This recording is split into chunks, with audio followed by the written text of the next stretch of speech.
ओम शांति। वाणी चल रही थी 11:68 का प्रातः क्लास। दूसरे पेज के मध्य में बात चल रही थी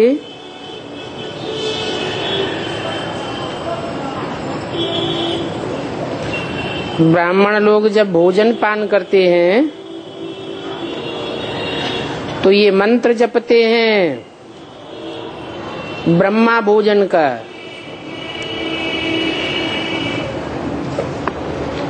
और सन्यासी लोग तो ब्रह्मा को याद करते ही होंगे।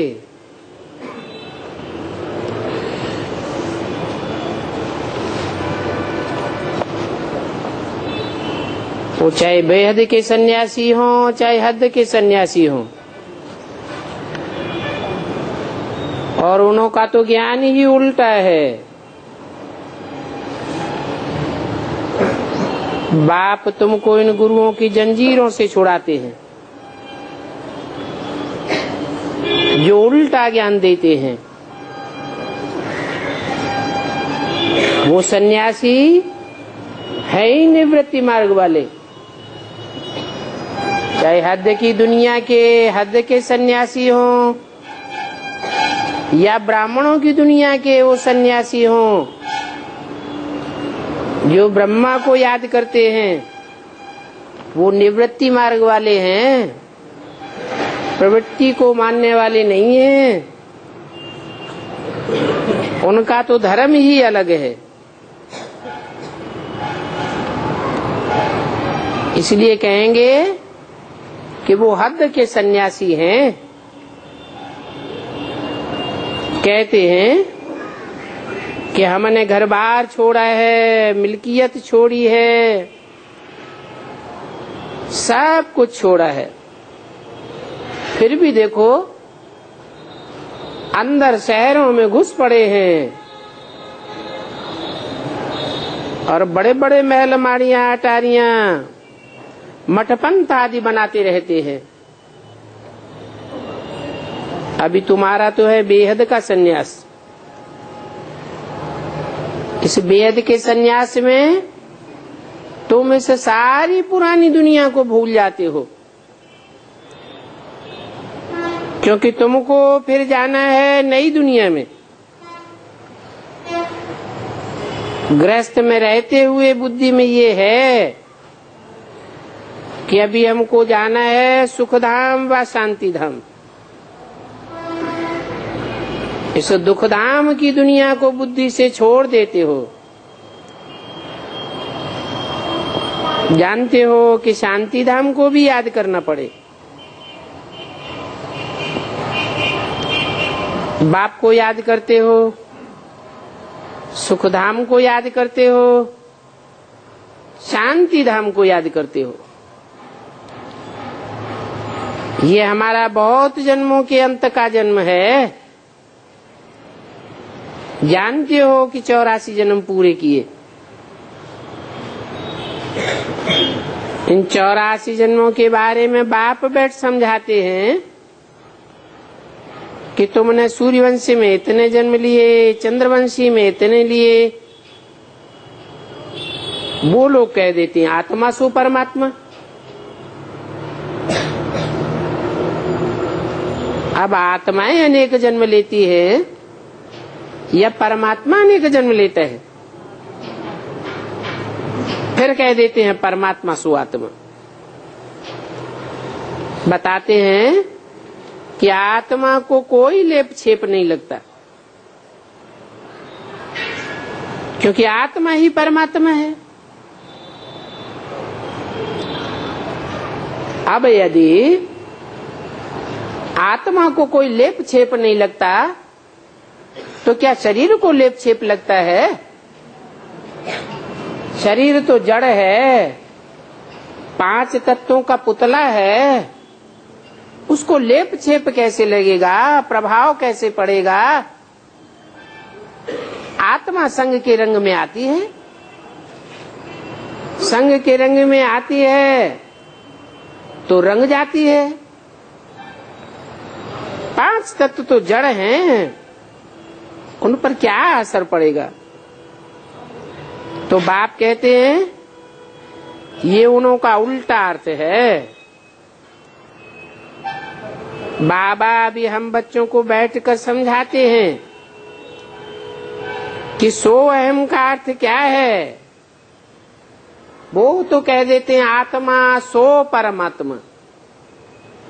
वास्तव में सो अहम का अर्थ है कि जो देवताएं हम थे सो हम आत्मा भी मनुष्य बन पड़े हैं और मनुष्य से भी नीचे गिर करके असुर बन पड़े हैं। हम आत्मा परम पिता की संतान हैं। पहले पहले हम स्वर्ग में आते हैं। हम माने जो आत्मिक स्थिति में स्थित होने वाले बच्चे हैं, जो पहले पहले आत्मिक स्थिति की प्रैक्टिस कर लेते हैं, वो पहले पहले स्वर्ग में आते हैं। आत्मिक स्थिति की प्रैक्टिस करने में जो पीछे रह जाते हैं, वो बाद के घटिया स्वर्ग में आते हैं। स्वर्ग में भी 16 कला संपूर्ण और 8 कलाएं संपूर्ण भी होते हैं। तो ऊंचते ऊंचे स्टेज को तुम धारण करते हो। तुम माने क्या? वो आत्माएं धारण नहीं करती। ये ब्रह्मा जैसी आत्माएं ऊंचते ऊंचे स्टेज को धारण नहीं करती। ऊंचते ऊंचे तुम्हारी स्टेज बनती है। तुम चढ़ती कला के बनते हो और सब आत्माएं चाहे सूर्यवंशी मैं नीची कोटि की हूं,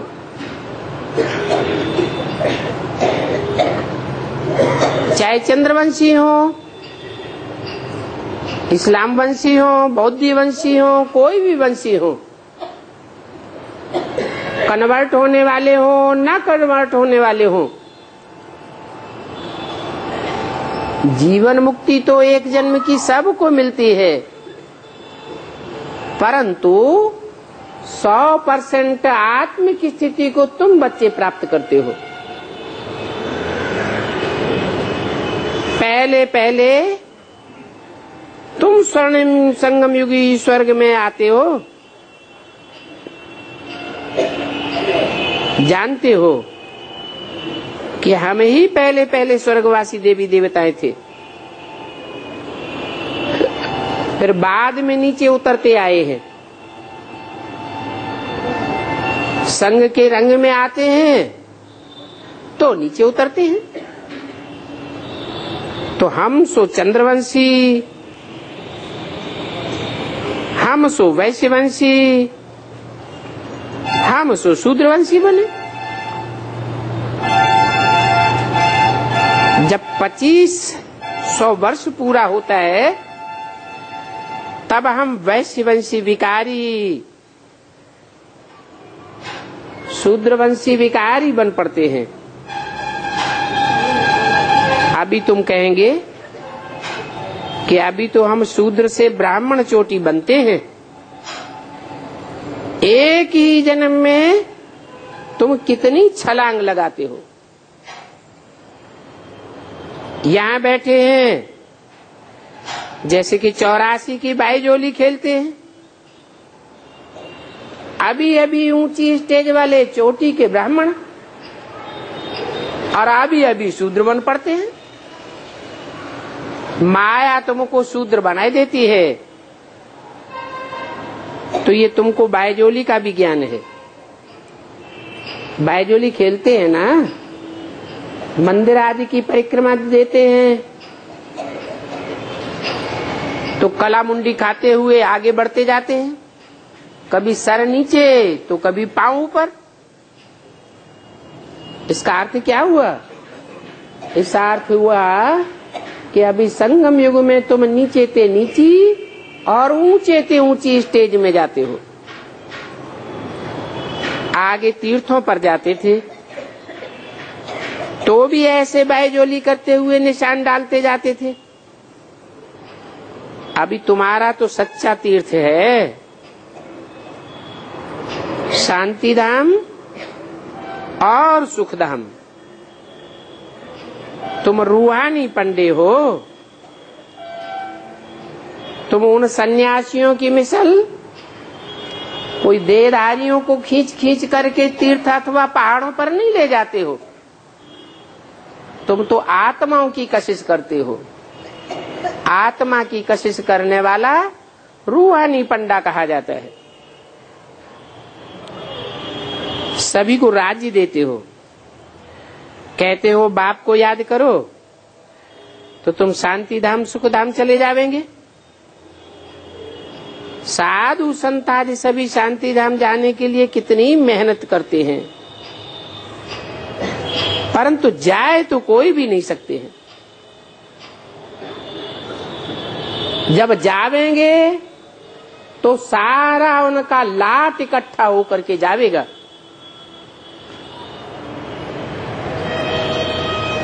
बाप ने समझाया है, सतयुग में तो तुम बहुत थोड़ी देवी देवताएं होते हो, फिर बाद में वृद्धि होती जाएगी। जब सतयुग आदि होगा तो तुम बहुत थोड़े देवताएं होंगे। कितने होंगे? एक ही पारिवारिक इकाई से स्वर्ग शुरू होगा, अनेक परिवार नहीं होंगे। तो उसे एक पारिवारिक इकाई में कितने होंगे? कम से कम जो भी होंगे वो संपन्न स्टेज वाले 100% ऊंची स्टेज वाले होंगे या नीची स्टेज वाले होंगे? ऊंचे से ऊंची स्टेज वाले होंगे। बाप आते हैं तो ऐसी आत्माओं के द्वारा स्वर्ग स्थापन करते हैं, कराते हैं जो आत्माएं तीव्र पुरुषार्थी हों।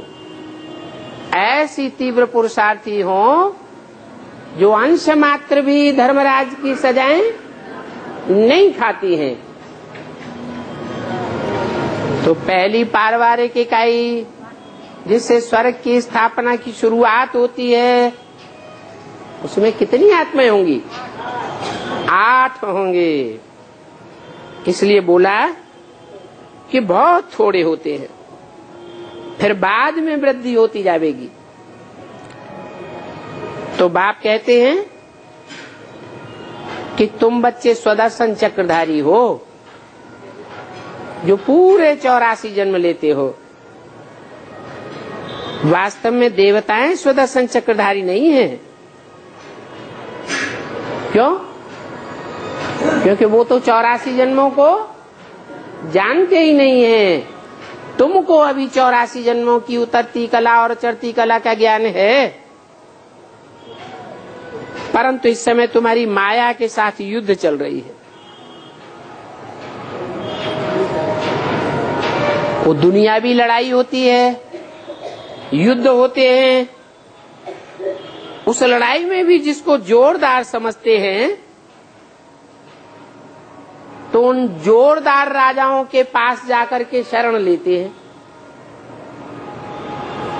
अभी तुम किसकी शरण लेते हो? हैं? तुम माया से युद्ध करने के लिए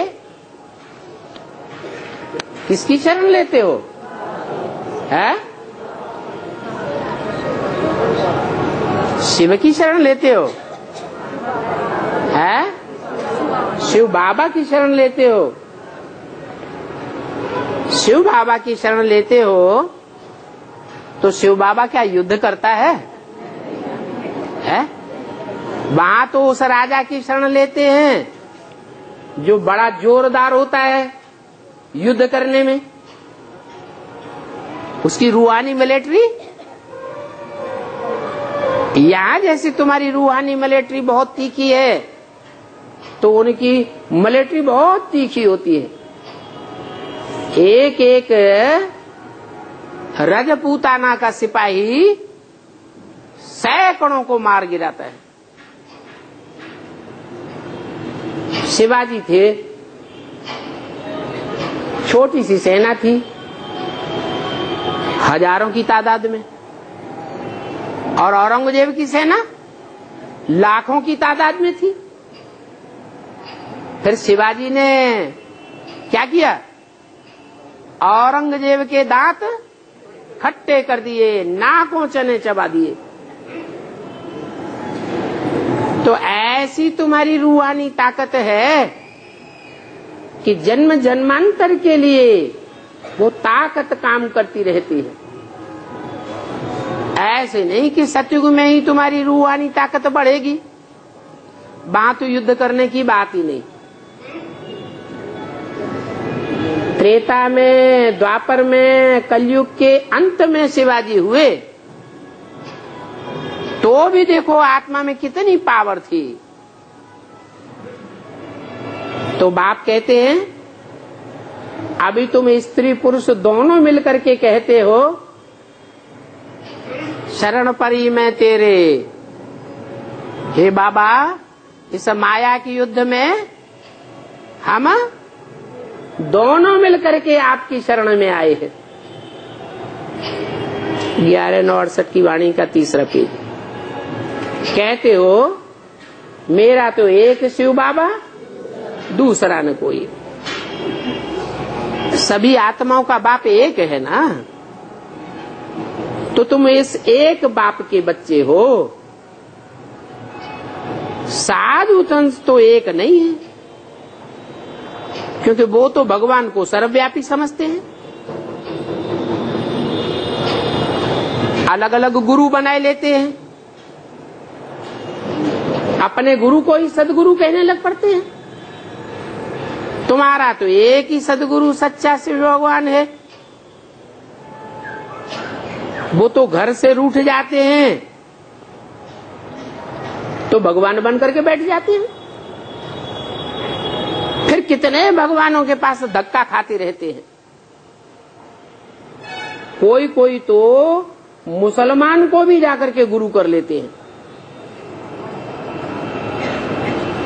अब वो क्या सिखलावेंगे?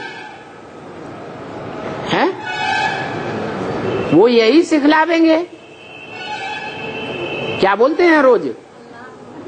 अल्लाहू अकबर हूं, यही बोलेंगे ना।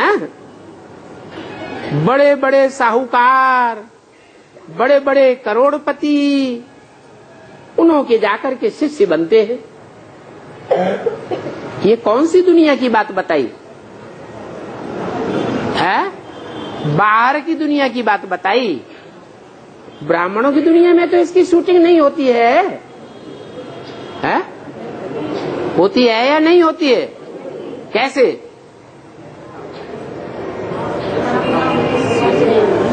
अरे ब्राह्मणों की दुनिया में भी कोई ऐसे गुरु हुए हैं जो अपन को सदगुरु भगवान समझ करके बैठ गए। बड़े बड़े पोस्टर सब छपवाए दिए, उन पोस्टरों में अपना चित्र छपवाए दिया, त्रिमूर्ति का चित्र बनाई दिया। एक चित्र का नाम ब्रह्मा, दूसरे का नाम विष्णु, तीसरे का नाम शिव बाबा। सदगुरु हो गया। वो कहता है अल्लाह हूँ, अकबर हूँ, मैं नई दुनिया रचूंगा। रचते रचते खुद ही हाँ हो जाते हैं। तो देखो ऐसे ऐसों के जाकर के करोड़पति, बड़े बड़े साहूकार उनके शिष्य बने बैठे हैं। गुरु मर जाते हैं और चेले सत्यानाश होते रहते हैं। उन मुसलमानों की फिर महफिल लगती है। गंदे गंदे खान पान खाते रहते हैं। तमो प्रधान मनुष्य है ना। हर हफ्ते जाकर के वहां मस्जिद में बांग भरेंगे। बांग कौन सा प्राणी है जो बांग भरता है? हैं? मुर्गा। क्या करता है वो? करता क्या है? कुछ करता है कि नहीं मुर्गा? है? हाँ, सवेरे सवेरे अमृत बेले सबको जगा देगा। ढोल बजाएगा, मजीरा बजाएगा, कॉन्फ्रेंस करेगा, बड़े बड़े मेले, प्रोग्राम, कॉन्फ्रेंस आदि कर करके सारी दुनिया को जगा देगा। कहेगा दाता गान, दाता का गायन करो, और खुद सो जाता है। कहाँ की बातें हैं? बेसिक वालों की बातें हैं, एडवांस वालों की बातें हैं। ये सब बेसिक ब्राह्मणों ने ये शूटिंग की है। इनको धर्म की ग्लानि कहेंगे कि दूसरों को जगाना और खुद सो जाना। कितनी मूर्खता है। अब इन हिंदुओं को तो अपने धर्म का पता ही नहीं है। ये सब हिंदू हैं जो कभी अधूरे देवता बने थे। अधूरे देवता बन करके जब द्वापर आया तो दूसरे धर्मों में कन्वर्ट हो गए। इनको अपने धर्म का पता ही नहीं रहता है। अभी समझते हैं कि हम वास्तव में हिंदू हैं। हिंद माने हिंसा, दू माने दूर करने वाले। हम काम विकार की हिंसा को दूर करने वाले हैं, बकाबक सफेद कपड़े पहन करके। और बाकी जो घर गृहस्थ में रहने वाले भले एडवांस के ही क्यों न हो, वो सब हिंसा को बढ़ाने वाले। सच्चे सच्चे हिंदू हम हैं। अब उनको हिंदुओं को अपने धर्म का ही पता नहीं है, धर्म पिता का ही पता नहीं है कि उनका हिंदू धर्म किसने स्थापन किया। बाप समझाते हैं वास्तव में तुम आदि सनातन देवी देवता धर्म के हो, परंतु पतित बन गए हो। माया ने तुमको पतित बनाई दिया है, इसलिए तुम अपन को देवी देवता कह नहीं सकते हो। वो धर्म प्रायः लोप हो गया है। ऐसे नहीं कि पूरा लोप हो गया है। प्रायः लोप हो गया माने अभी भी कहीं न कहीं भारतवर्ष में ऐसे ऐसे परिवार हैं, 60-70 लोगों के परिवार हैं जिन परिवारों का एक मुखिया होता है राजा की तरह। उसकी बात को परिवार का कोई सदस्य काट नहीं सकता। एक चूल्हे पर रोटी बनती है, ढेर की ढेर जिठानियां और देवरानियां हैं, सब आपस में मिलकर के बड़े प्यार से रहती हैं। उनके परिवार में कोई भी प्रकार का प्रदूषण देखने को नहीं मिलेगा, क्योंकि जहां प्योरिटी होती है वहां पीस और प्रॉस्पेरिटी होती है। वो धर्म अब प्रायः लोप है। हाँ, आदि सनातन देवी देवता धर्म के बदली आदि सनातन हिंदू कह देते हैं। आत्मा जानती है कि हम पतित हैं। नाम तो बहुत बड़े बड़े रख दिए हैं, श्री श्री 108, श्री श्री 1008, माना डबल श्रेष्ठ हैं, ऐसे अपन को समझते हैं। अब श्री श्री का टाइटल तो वास्तव में एक शिव बाबा का है, दूसरा कोई का नहीं हो सकता। कैसे? श्री कौन? श्री हैं देवताएं। देवता उनको कहा जाता है जो 16 कला संपूर्ण होते हैं। उन 16 कला संपूर्ण सतयुग के देवताओं को, चाहे राधा हो चाहे कृष्ण हो, उनको बनाने वाला कौन?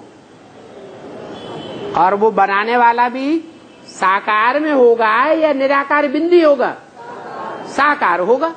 साकार होगा तो उनसे भी श्रेष्ठ हुआ। किनसे? जो 16 कला संपूर्ण सतयुग के देवताएं होते हैं, उनको भी जन्म देने वाला उनका बाप हुआ। उनको कहेंगे श्री श्री स्वामी 1008 अथवा 108 सत्चित्त आनंद। उनके टाइटल को ये देहधारी धर्मगुरु लेकर के बैठे हैं। अब उनसे पूछो, क्या तुमने 108 का संगठन बनाया? उस माला का संगठन तुमने बनाया जिस माला को सारी दुनिया के हर धर्म के मनुष्य सिमरण करते हैं। कोई भी धर्म ऐसा नहीं है जिसमें माला का स्मरण न किया जाता हो। एक ही भारत में कितने 108 श्री श्री सच्चिदानंद बैठ जाते हैं, सदगुरु बन करके बैठ जाते हैं, टाइटल ले लेते हैं। अब सदगुरु जगत गुरु एक होगा या अनेक होंगे? सारे जगत का गुरु तो एक ही होगा ना। तो वो बाप को कहा जाता है श्री श्री 108। देवताओं को तो सिर्फ कहेंगे श्री। ये गुमूत से पैदा होने वाले जो गुरु हैं, उनको श्री श्री कैसे कह सकते हैं? ये तो पतित एक्टिविटी से पैदा होते हैं। इनसे तो अच्छे तुम ब्राह्मण हो जो ब्रह्मा के मुख से पैदा होते हो। तुम ब्रह्मा मुख वंशावली ब्राह्मण हो, तुम फिर भी श्रेष्ठ हो। क्यों? कि तुम भ्रष्ट कर्मों को छोड़ रहे हो और श्रेष्ठ कर्मों को धारण कर रहे हो। श्रेष्ठ ते श्रेष्ठ भगवान अभी तुमको ऐसा श्रेष्ठ देवता बनाते। गवर्नमेंट तो कुत्ते बिल्ले आदि सभी को श्री श्री कह देती है। क्या क्या मतलब हुआ? कुत्ता कहेंगे जो विविचार फैलाता है। दुनिया में अनेक धर्म हैं, कोई अव्यभिचारी भी है जिन्हें देवता धर्म कहा जाता है, कोई व्यभिचारी धर्म है। तो दुनिया में व्यभिचार कब से पैदा हुआ? कौन सा धर्म आया जब से दुनिया में व्यभिचार पैदा हो गया? इस्लाम धर्म। तो इस्लाम धर्म कहो, मुस्लिम धर्म कहो, बात तो एक ही है। मुसलमानों को भी राष्ट्रपति की गद्दी पर बैठाए देते हैं और कहते हैं श्री श्री अली अहमद सुल्तान। अब ये श्रेष्ठ कैसे हो गए? श्रेष्ठ तो श्रेष्ठाचारी कर्मेंद्रियों से श्रेष्ठ कर्म करने वाले को कहा जाता है। भ्रष्ट आचरण करने वाली कर्मेंद्रियों को बढ़ावा देने वाले को श्रेष्ठाचारी कैसे कह देंगे? श्रेष्ठाचारी तो देवताएं थे। तो ऐसे ऐसे कुत्ते बिल्लों को भी बैठाए देते हैं। बाबा ने बोला आगे चल के कोई क्रिश्चियन को भी बैठाए देंगे राष्ट्रपति बना करके। अब क्रिश्चियंस तो क्या है, उनका धर्म क्या करता है? हिंदुस्तान पाकिस्तान को अलग अलग कर दो, आपस में लड़ते रहें, खुद भी लड़ते हैं, लड़ते लड़ते जब हार जाते हैं तो क्या करते हैं? 2 फाड़े कर देते हैं, लड़ो। ये है बिल्लों का धर्म, खुद लड़ना और दूसरों को लड़ना। फिर उनको भी श्री श्री कह देते। पतितों को पावन, भ्रष्ट को श्रेष्ठ बनाने वाला तो एक ही बाप है।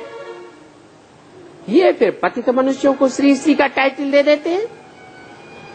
इसको कहा जाता है अंधेर नगरी अनबूझ राजा, टकासिर भाजी टकासिर खाजा। सभी को श्री श्री कह देते हैं। श्री फलाना, श्री ढिकाना, कितने टाइटल रख देते हैं, कितने विकारी क्रिमिनल आई वाले।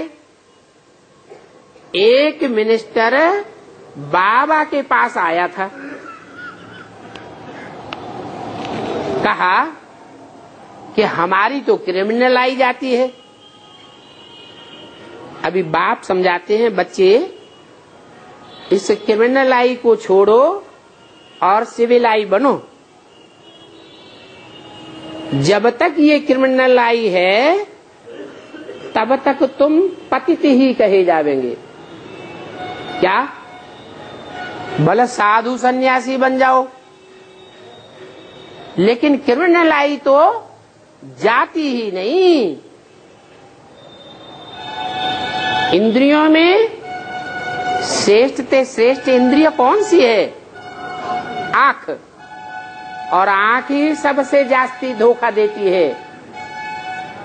आत्मा जब पतित बन जाती है तो पतित आत्माओं को ये श्रेष्ठाचारी इंद्रियां भी धोखा देती है। श्रेष्ठाचारी इंद्रियों में श्रेष्ठ कही जाती है आंख। ये आंख जब तक सिविल नहीं बनी है तब तक श्रेष्ठाचारी बन ही नहीं सकते। तो आंख को कैसे श्रेष्ठाचारी बनाए? बताया कि 11वीं इंद्रिय है मन।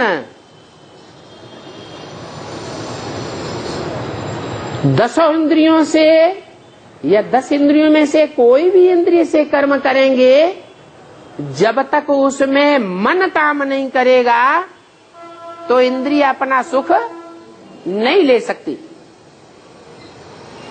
कोई भी इंद्रिय के सुख और दुख में मन का पहला हिस्सा होता है। तो बाप कहते हैं तुम अपने मन को ही कंट्रोल करो। और मन क्या है? उस शास्त्रों में भी बताया, बाप ने भी बताया।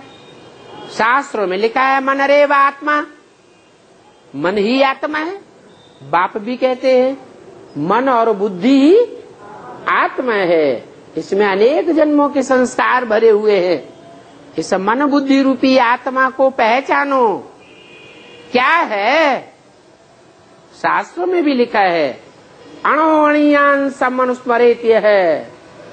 आत्मा अणुरूप है। आत्मा ज्योति स्वरूप है, जिसकी ज्योति न आंखों से निकलती है।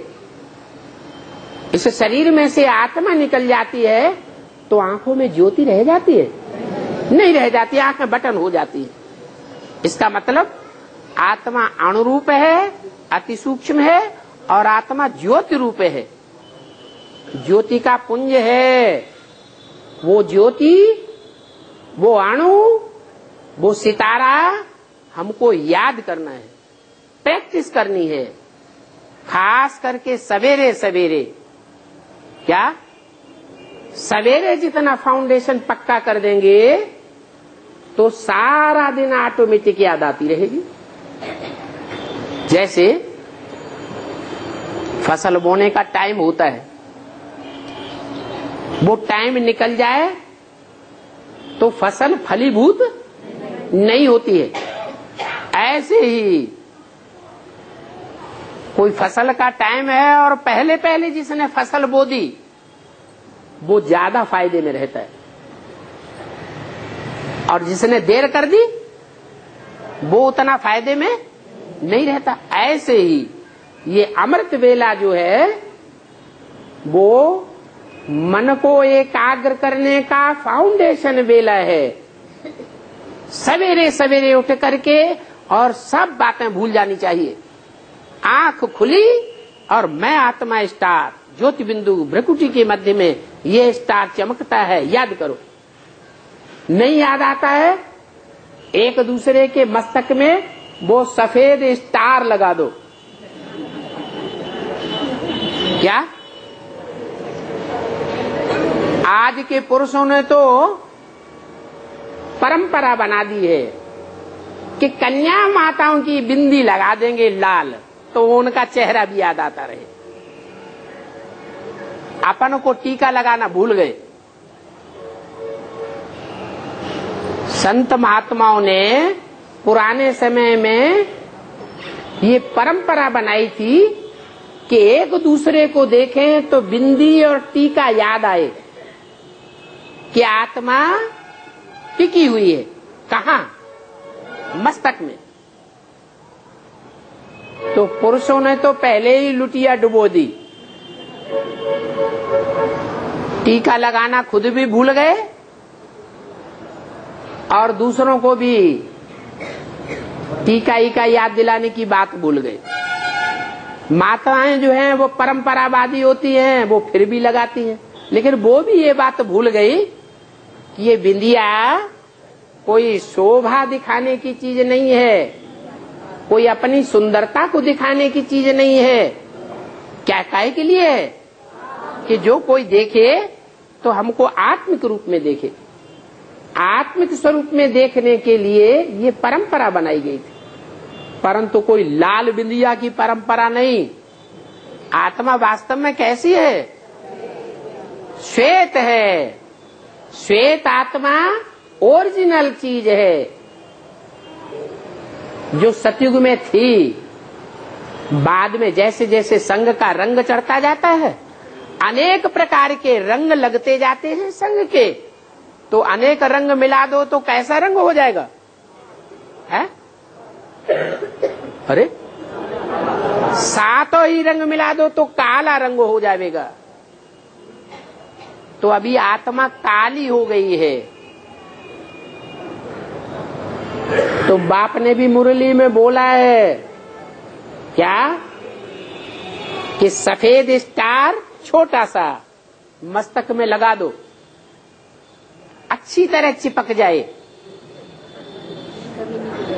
अच्छे से याद आएगा।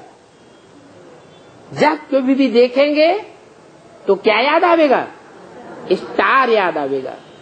वो स्टार अमृत वेले याद करना है। लेकिन अभी तो बाप आया हुआ है? कौन आया हुआ है? बाप याद आया। तो बाप जब याद आएगा तो कौन सा चेहरा याद आना चाहिए? बाप मुकर्रर रथ भी लेता है और बाप टेम्परेरी रथ भी लेता है। टेम्परेरी रथ अनेक हैं। क्या? रुद्रमाला के 108 मणके हैं, उनमें एक मणका है एक मुख वाला, वो है मुकर्रर रथ, और बाकी मणके हैं अनेक मुख वाले, कोई 2, कोई 4, कोई 14।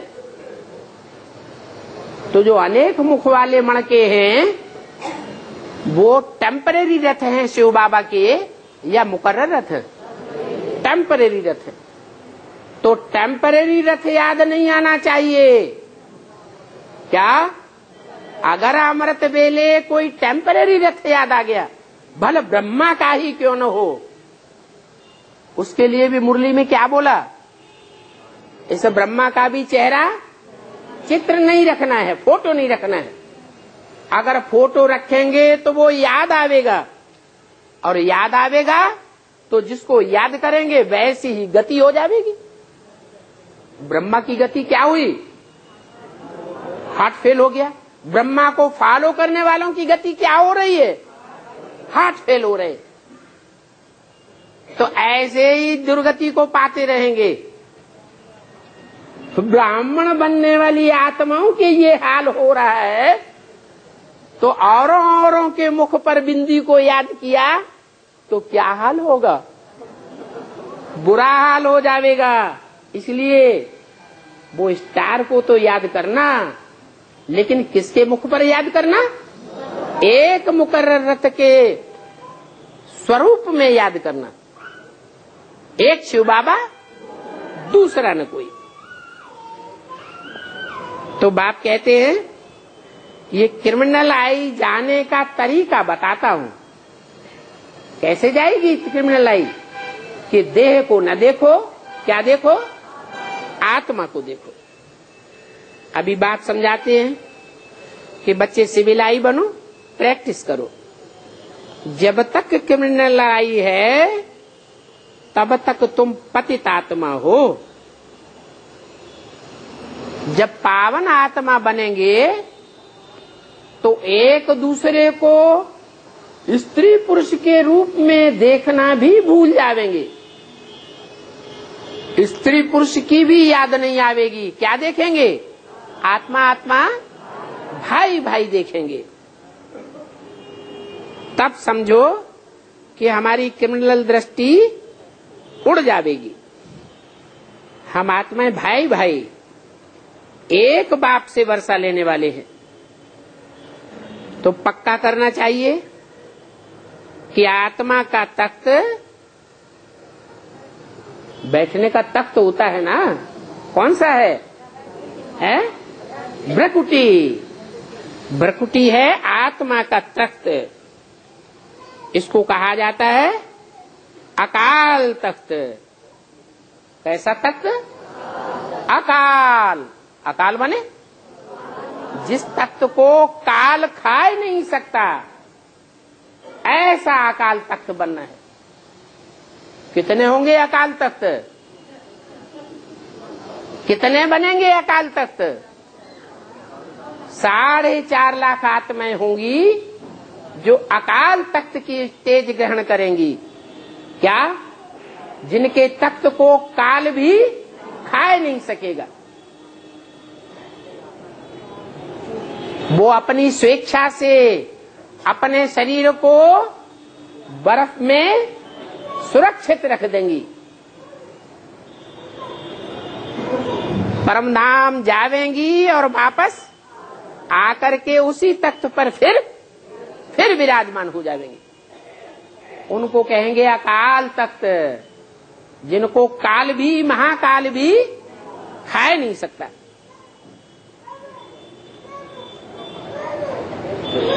तो अकाल आत्मा इस तख्त पर विराजमान है। बाकी तो ये शरीर मिट्टी का पुतला है। क्या? काय का पुतला है? मिट्टी का पुतला है।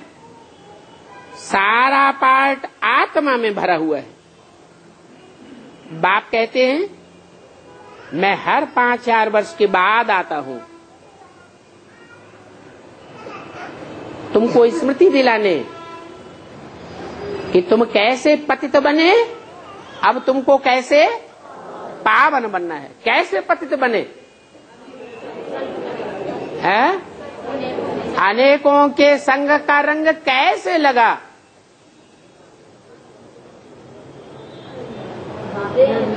अरे इन इंद्रियों से अनेकों का संग किया, उनमें ये आंखें भी शामिल हैं। अनेकों का संग का रंग लेते लेते उनकी याद आती रही।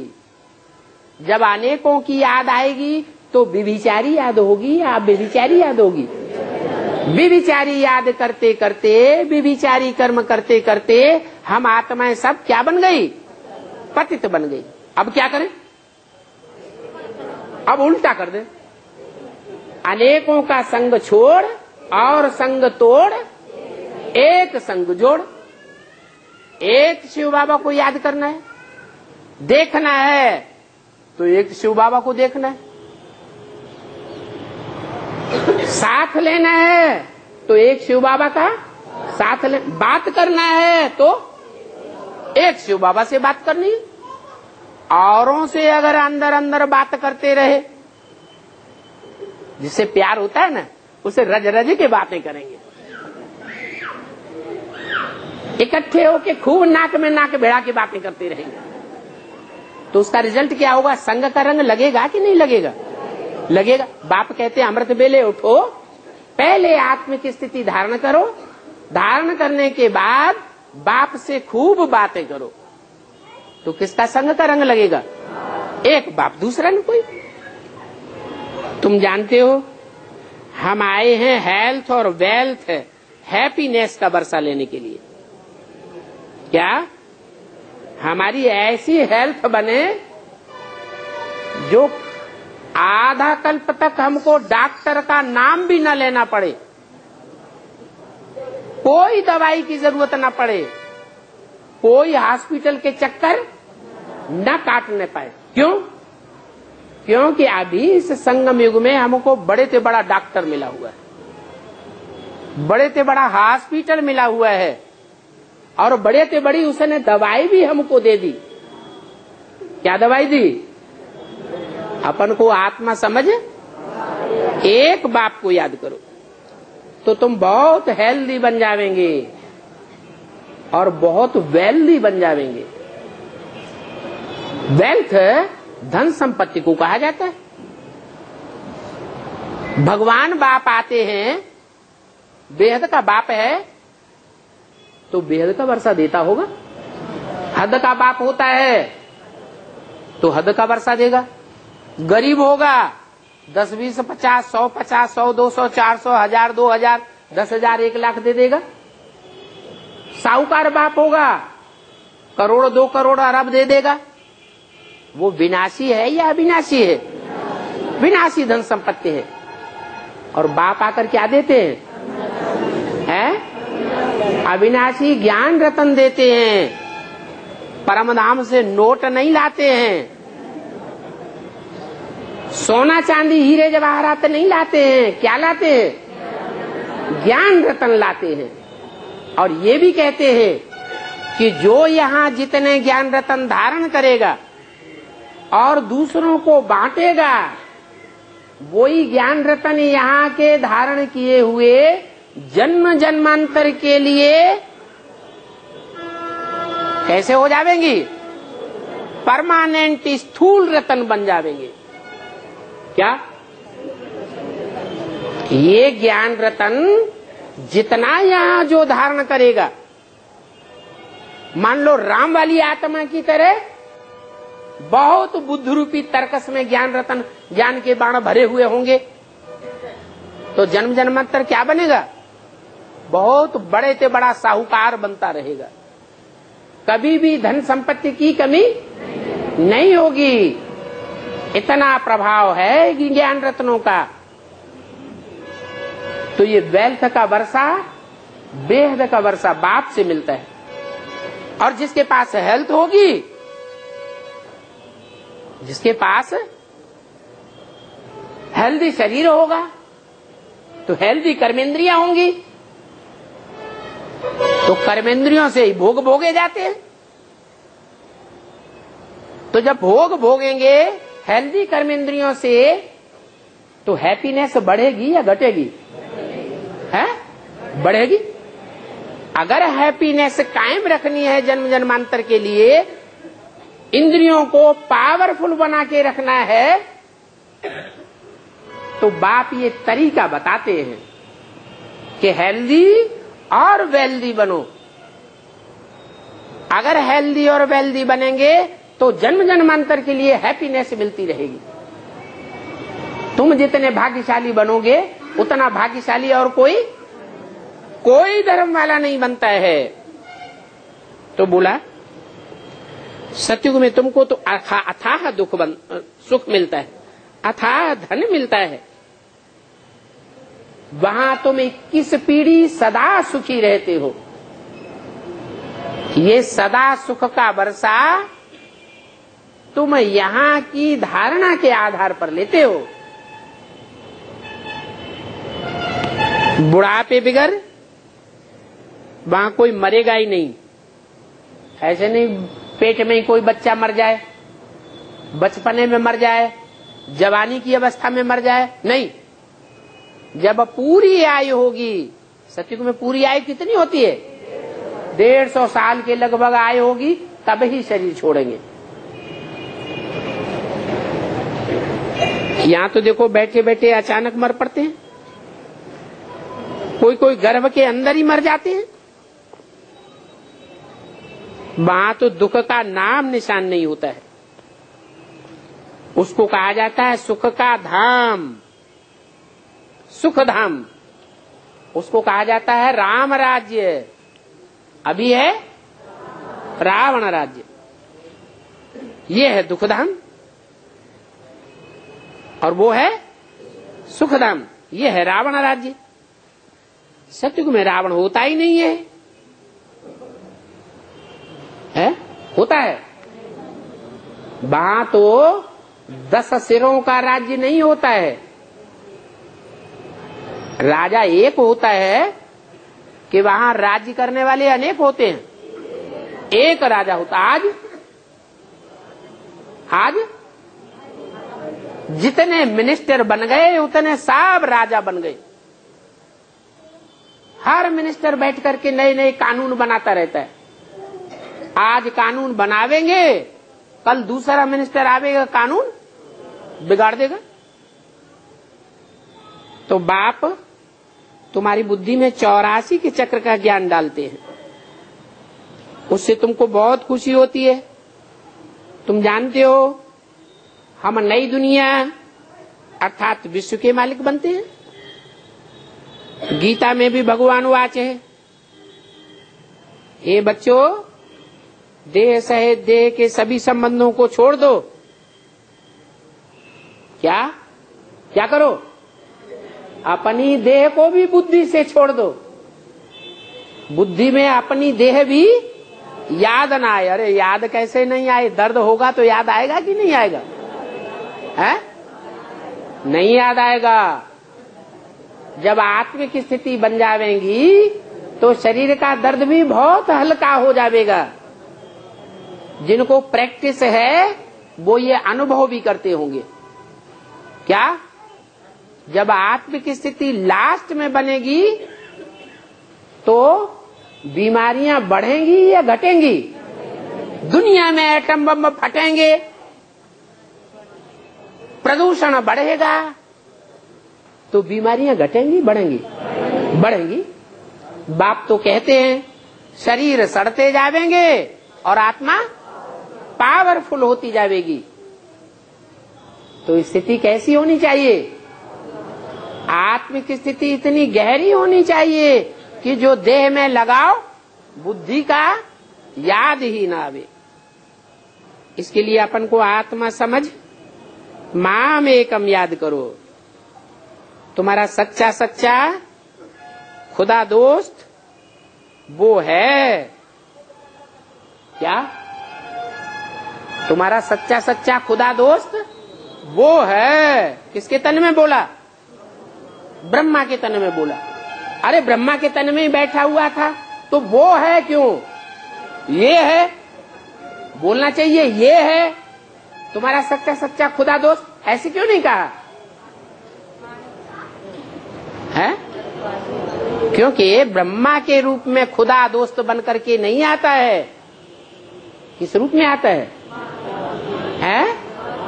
हाँ, वो आता है देव देव महादेव। जो बड़े से बड़े देवता है, उस बड़े से बड़े देवता के तन में आकर के तुम बच्चों को बड़े से बड़ा वर्षा देता है।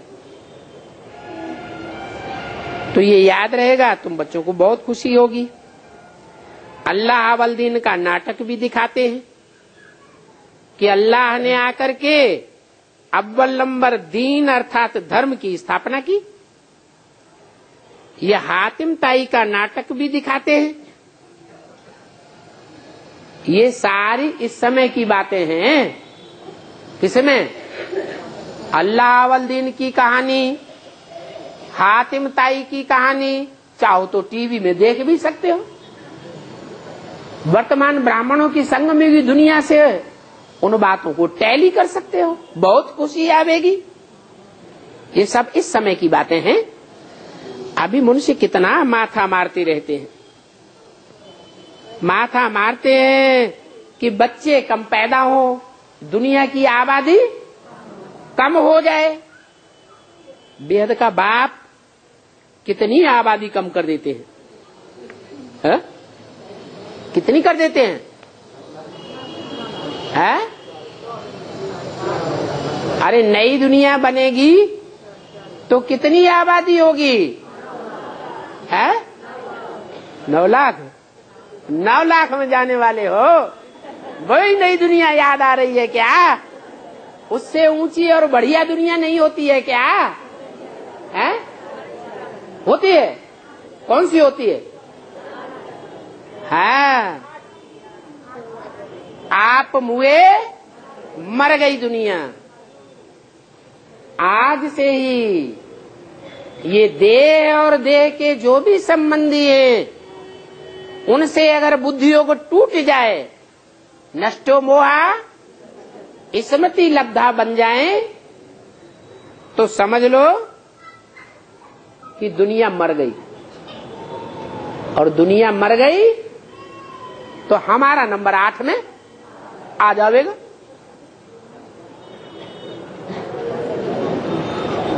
बाबा ने तो मुरली में सन 76 के लिए ही बोल दिया था। क्या बोला था? पुरानी दुनिया खलास हो जाएगी और नई दुनिया स्थापन हो जाएगी। तो ये बात कैसे साबित हुई है? अरे यही एक बात थी, यही एक फिक्रा था जो प्रैक्टिकल जीवन में कोई ने धारण किया होगा। आप मुए, मर गई दुनिया। उस दुनिया से अपने को मार दिया, जीते जी मर गए। समझ लिया कि ये दुनिया हमारे लिए मर गई, कोई काम की नहीं। ये आज नहीं तो कल मरे पड़े हैं, इनसे अभी हमें कुछ लेना देना नहीं है।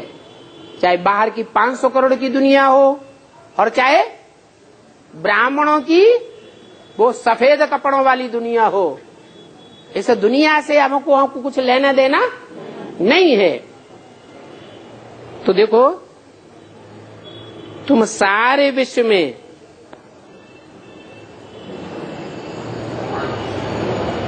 तुम बच्चे सारे विश्व में कितने रोशन हो जाते हो। ज्यादा से ज्यादा जो नई दुनिया बनेगी 16 कला संपूर्ण, उसकी ज्यादा से ज्यादा आबादी कितनी होगी? है ज्यादा से ज्यादा आबादी 10 करोड़। नई दुनिया 16 कला संपूर्ण। जो पैदा होने वाले बच्चे हैं वो 16 कला संपूर्ण नहीं होते, तो उनको क्यों निकाल दिया? ऐसे कोई माँ बाप होते होंगे जो अपन को 16 कला संपूर्ण बनाना चाहें और अपने बच्चों को कहें तुम सत्यानाश हो जाओ। कितने होंगे? 9 लाख होंगे, ज्यादा से ज्यादा आबादी। तो बाप कहते हैं आज की दुनिया की आबादी 500-700 करोड़। 500-700 करोड़ में से 1 करोड़ भी नहीं बचेंगे। क्या? 500-700 करोड़ में से 100 करोड़ की तो बात ही छोड़ो, 100 करोड़ नहीं, 1 करोड़ भी नहीं बचेंगे। कितने बचेंगे? 1 करोड़ का भी 10वां हिस्सा भी नहीं बचेंगे। 10 लाख भी नहीं होंगे। कितने होंगे? 9 लाख 16,108। इतनी आबादी होगी। बाकी सारी दुनिया खलास हो जाएगी। तो बाप आकर के कितनी बढ़िया फैमिली प्लानिंग कर देते हैं। सारी दुनिया के देश देशांतर कितनी हिम्मत करते हैं, मेहनत करते हैं, कितनी दवाइयां बनाते हैं, लेकिन दुनिया की आबादी दिन दूनी रात चौगुनी बढ़ती जाती है। तो देखो 9 लाख आबादी जाकर रहती है, बाकी इतने 500-700 करोड़ मनुष्य नहीं होंगे, सभी मुक्ति शांति धाम चले जाते हैं। तो ये करामात बाप की है। एक देवी देवता धर्म का फाउंडेशन लगाते हैं और बाकी सभी धर्मों का विनाश करा देते हैं। जो देवी देवता सनातन धर्म के पक्के होंगे वो रह जाएंगे, बाकी कच्चे पक्के होंगे, दूसरे धर्म में कन्वर्ट होने वाले होंगे, तो सब खलास हो जाएगा। ये 84 का चक्र अच्छी रीत बुद्धि में बिठाना है। इसको कहेंगे सुदर्शन चक्र। बाकी चक्र से कोई गला आदि काटने की बात नहीं है। क्या? जब सुदर्शन चक्र से गला काटते हुए भगवान को दिखाया है, उसका अर्थ क्या हुआ? उसका अर्थ हुआ कि ये धड़ अलग कर दिया, देहभान अलग कर दिया और आत्मा अलग कर दी।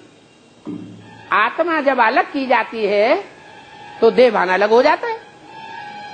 तो तुम बच्चों का आत्माभिमानी बनाने के लिए ऐसा माहौल तुम्हारा बन जाता है, तुम ही आत्माभिमानी बनते हो और बाकी सारी दुनिया देह अभिमानी बन जाती है। तो उनका देहभान खलास होता है और देह भी खलास हो जाती है। और तुम्हारी आत्मा अमर बन जाती, तुम अमर देवता बन जाते हो। उन्होंने तो हिंसक शस्त्र बनाई दिया है। किसको? सुदर्शन चक्र को। लेकिन तुम्हारा सुदर्शन चक्र हिंसक है या अहिंसक है?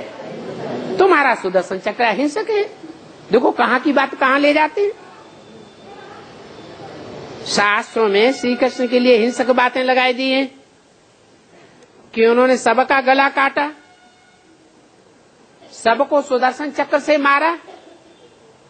अब मारने का अर्थ क्या हुआ है? सबके देहभान को क्या कर दिया? खलास कर दिया। तो जिनका जिनका देहभान होगा उन्हीं को तो खलास करेंगे। जिन्होंने पुरुषार्थ करके अपने को आत्मा बना लिया, उनका देहभान खलास होने की बात है ही नहीं। तो देखो श्री कृष्ण के लिए कितनी ग्लानि कर दी है, कितना हिंसक बनाए दिया है। तुम तो डबल अहिंसक बनते हो। काम कटारी चलाना ये भी एक हिंसा है। देवताओं को तो पवित्र कहा जाता है। योग बल से विश्व का मालिक बन सकते हैं, तो योग बल से बच्चे पैदा क्यों नहीं हो सकते? है? योग बल से क्या मिलती है? विश्व की बादशाही। जब विश्व की बादशाही मिल सकती है तो योग बल से बच्चों की पैदाइश नहीं हो सकती है? उसके लिए इंद्रियों की जरूरत है नहीं?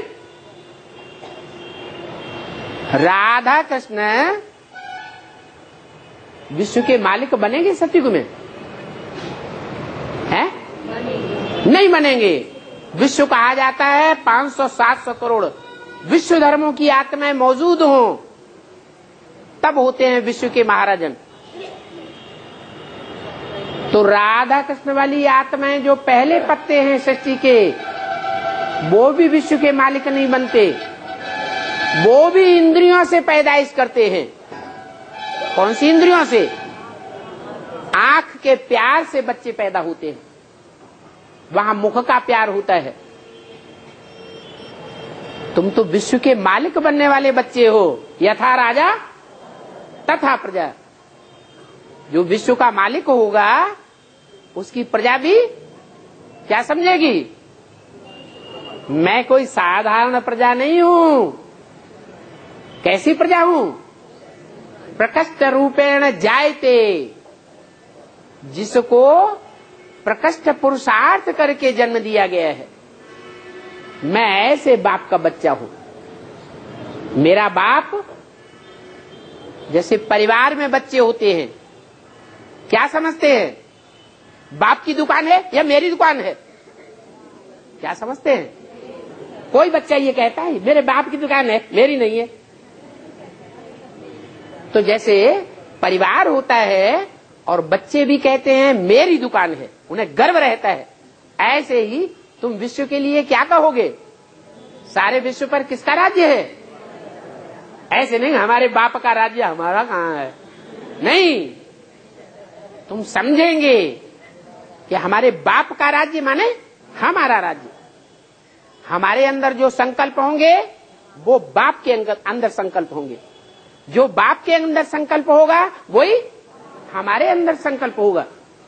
हमारी एक्टिविटी और बाप की एक्टिविटी अंतर वाली नहीं होगी। हम एक दूसरे के विरोधी नहीं होंगे।